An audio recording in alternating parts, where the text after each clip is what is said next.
Hi everybody, I'm going to show you around the new train room. As you can see, we have a good sized double garage, and my workshop is at the other side of that. Entrance is through side door.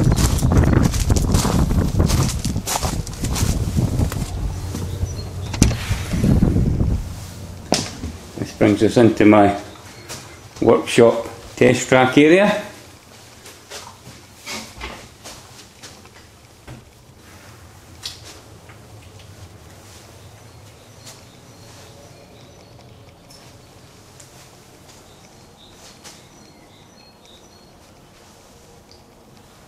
As you can see, it's been fitted out with wall cupboards and also base cupboards, so that I have a bit of storage. Toolbox, it keeps all my Märklin tools in. You can see my helix from the old layout, which I hope to incorporate into this test track area, which will have a circle for analog and another one for digital locos.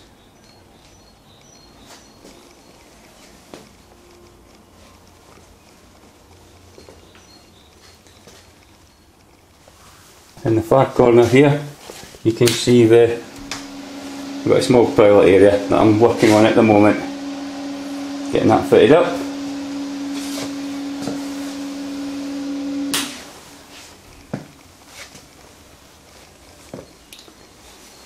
Under here we just have the cupboard that's under the stair, which houses the main electric controls, water supply coming in, and also my extra end track from my old layout.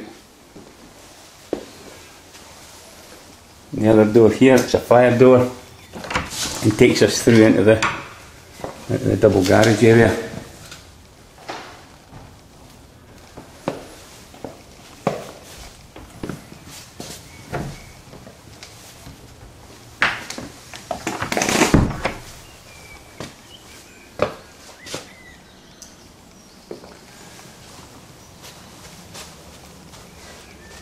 Now, this is my stairway to upstairs, or stairway to heaven, as it's called locally.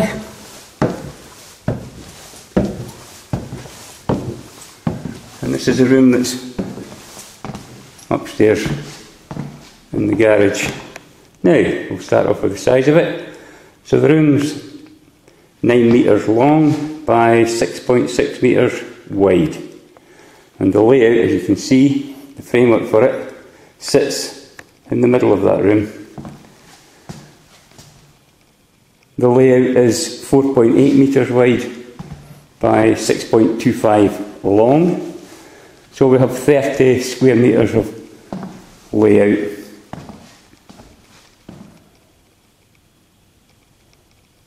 We have an access walkway so that I can get into the middle of it. Brings us round here, so that I have access to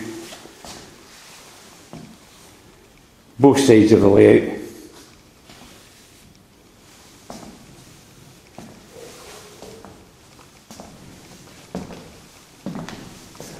We have approximately 900mm of open space all the way around it.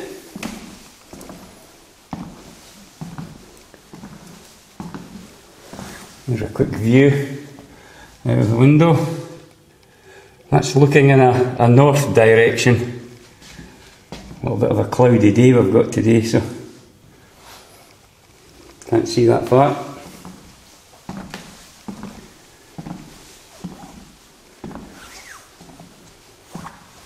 Bringing me around to the other side. Here you can see where I have some of my dioramas about. They're situated in front of a double window that we have facing west, which allows a lot of light in. Turns out it'll be a nice area for taking photographs. see if I can just swing around, give you a quick view.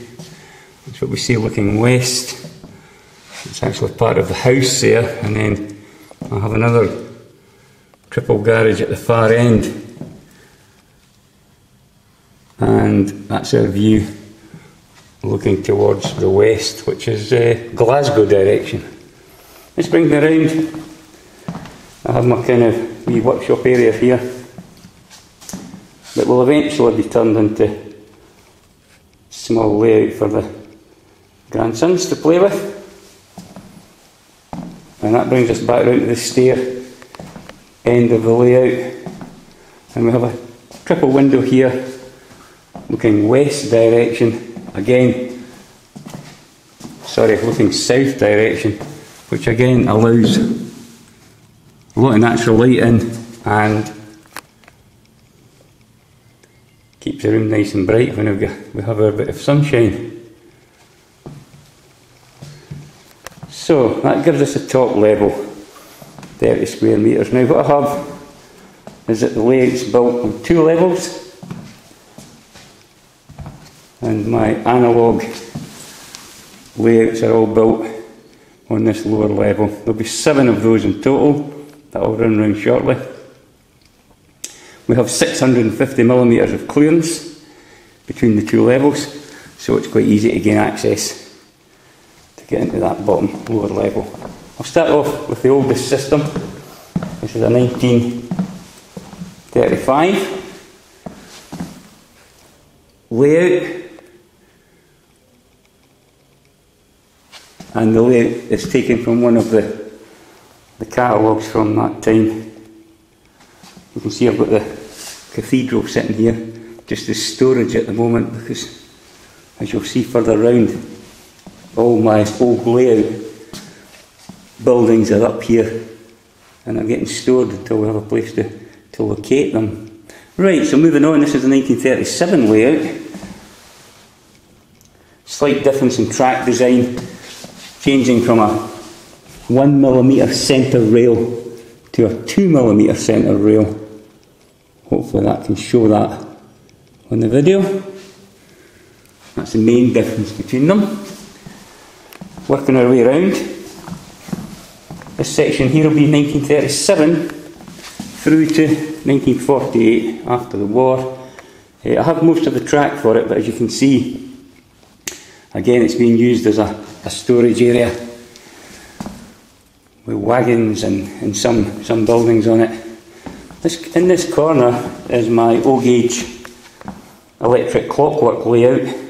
This will be roughly 2 metres by 2 metres square, and again, as you can see, at the moment it's filled with all the buildings from the other layout.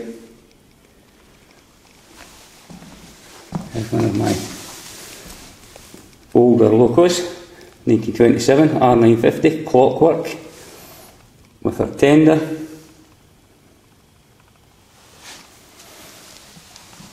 Now moving around to what I call my 1950s layout, which is more or less complete.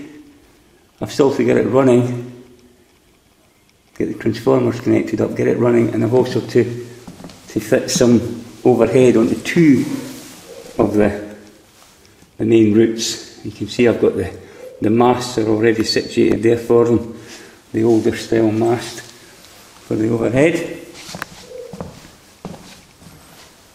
So that is my 1950s.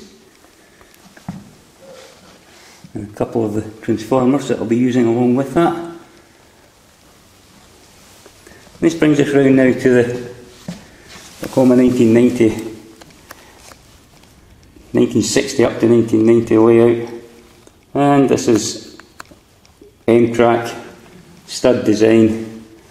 This full layout will be analogue, and I can run 4 trains on it, 4 locos plus 2 on an overhead system, which will keep that busy. A nice big station area along the front here,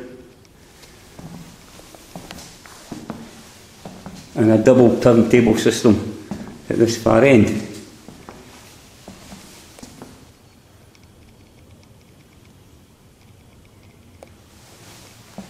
That brings us back round again to the corner that's at the top of the stair. And the last layout to show you is my 1950s Hornby Double, which again is a 3-rail system they used. In many ways similar to the early Märklin system. In fact, the tracks join together. The Hornby and the Märklin tracks join together very nicely. And that's situated in this corner. Again, I've not had it running yet. Still looking for a suitable control unit for it. And that brings us to more or less having had a look round the train room.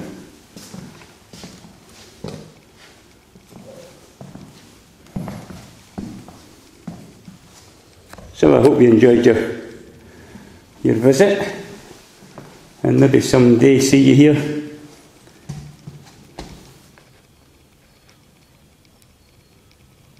Thanks for viewing.